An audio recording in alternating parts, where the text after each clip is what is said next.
Capelletti, Isabel. A avaliação educacional, fundamentos e práticas. De acordo com Capelletti, o processo avaliativo tem sido considerado, muitas vezes, como um simples procedimento com forte apelo instrumental.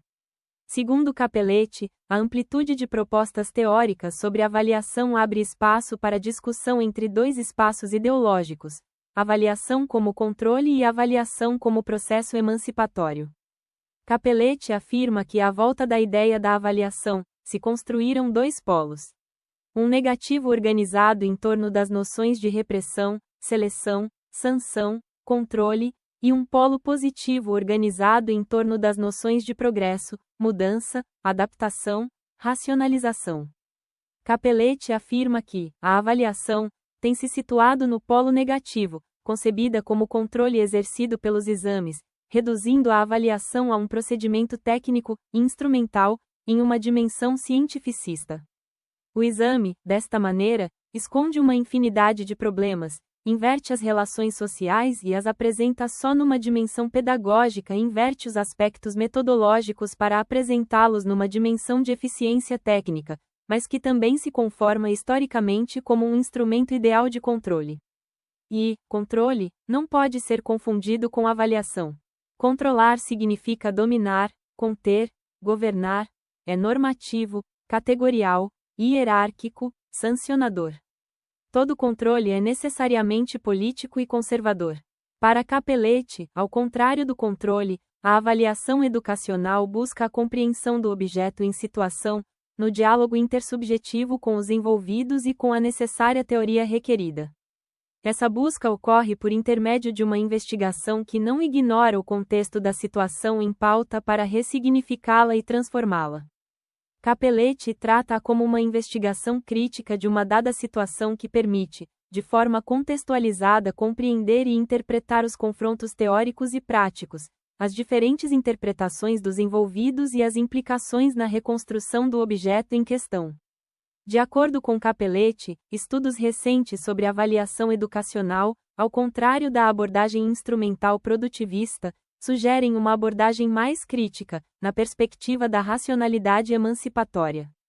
Capelletti afirma que o processo de avaliação deve contribuir para a emancipação das pessoas envolvidas, estabelecendo uma nova relação de poder entre avaliador e avaliado, requisitando participação, permitindo a todos o direito de lutar por seus interesses, democratizando o conhecimento na troca, na reflexão, construindo assim um novo saber que ultrapassa os saberes particulares.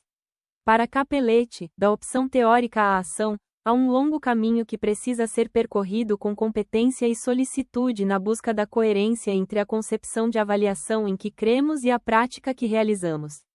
De acordo com Capelletti, o primeiro passo é a definição clara para nós mesmos, da atitude que temos diante da ciência, seus fundamentos e pressupostos.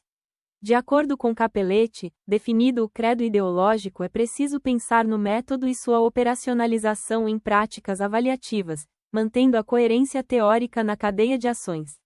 Capelletti afirma que a opção ideológica indica o horizonte da metodologia, e o fazer avaliativo pode gerar a inclusão ou exclusão do aluno. Segundo Capelletti, a preocupação com os alunos, para que sejam bem-sucedidos, implica pensarmos em que sentido e de que forma a avaliação pode contribuir para a formação por meio da ação e reflexão, em um processo contínuo de construção dos aprimoramentos necessários para elevar o seu desenvolvimento. Capelletti afirma que os desafios em relação à mudança de paradigmas no processo avaliativo são grandes, e que a ousadia precisa ser ainda maior, no esforço de concretizar o processo avaliativo que busca a emancipação dos sujeitos que dele participam, rompendo com os paradigmas tradicionais, criando novas estratégias que incluam atitudes de consideração e solicitude, fazendo da avaliação um ato pedagógico.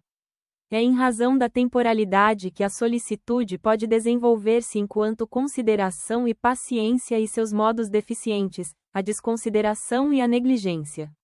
A consideração é a vivência solícita com olhos no passado, enquanto que a paciência é a vivência solícita através do olhar para o lá do mundo, olhar para o futuro. Consideração e paciência, como modo de sermos uns com os outros, assim como o modo do agente, são constitutivos da educação. Além da necessária clareza do credo ideológico que habitamos da proposição de um processo coerente com o que acreditamos, não podemos esquecer a questão da afetividade na relação professor-aluno, que pode representar, muitas vezes, o sucesso e o insucesso na aprendizagem.